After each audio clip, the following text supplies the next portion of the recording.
The role and the way that I've served United Way for the last several years on the board has been really bringing forward to fruition this idea and concept of collective impact, which is building these important, necessary, meaningful relationships with all of our partners and stakeholders throughout the community, with the ultimate goal to make Weld County a better place for all.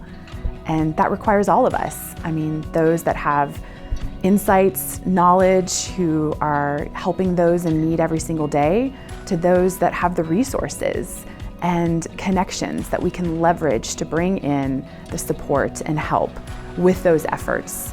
For a long time, United Ways, including United Way of Weld County, thought that we could just, invest money and solve problems. And over time, we've figured out that that doesn't necessarily work. It's not a bad thing, but it's not the best thing. United Way of Weld County isn't content to just manage challenges anymore. We want to solve challenges, and we're doing that in a couple of different focus areas. The first is Reading Great by 8, and in that initiative area, we are working to build strong foundations for children and youth. And Thrive by 25, we are connecting youth to caring adults, because we know that when youth have a connection to a caring adult, they're going to be much more successful later on in life. In Weld's Way Home, we are hoping to not only prevent people from ever experiencing homelessness, right, keeping families stable in their homes, but we're also working to get people back into homes as quickly as possible when and if a household does experience homelessness. And in Aging Well, we're really hoping to allow older adults to age well in their community. Families have difficulties. They lose jobs, they have illnesses that disrupt their lives. There are things that happen that we can't control. The more quickly we can connect people to resources, the better outcomes they're going to have. So that's why we do Connecting Weld. We want to connect people to resources more quickly so that they can ultimately have a more fulfilling and more meaningful life. United Way of Weld County does this in two main ways. So first, we provide direct services. So things like the Covering Well Diaper Bank and the Housing Navigation Center is our way of contributing to that shared effort.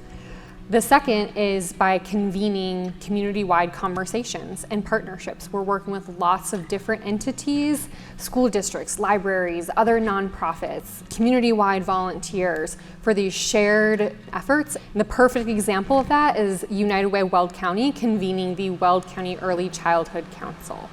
This is a group that focuses on early childhood efforts and outcomes. United Way brings people together so that the community can better access all of the resources that are available to them. United Way Weld County needs the partnership and support of the entire community if we're going to be successful in doing this. United Way is more than an organization. It's a way of thinking. It's a way of living and working together. Because when we come together, we truly do live united. All of the initiatives and all of the ideas that you've heard are just that. They're just ideas without your help. It would be like a rocket sitting on a launching pad with no fuel. It's beautiful, it's got a ton of potential, but it's not going to go anywhere without you partnering with us. United Way needs the partnership and support of the whole community. We need individuals to come together. We need towns and cities to come together. We need county government to come together. We need faith communities and businesses all to come to the table so that we can solve these long-standing community problems. Will you be a part of this shared effort? There are 3 ways you can get involved. Number 1, you can donate on our website. Number 2, you can sign up to volunteer, again on our website. Or number 3, go to our website and you can set up your own workplace campaign. Together, as we come together, we can take on this shared challenge.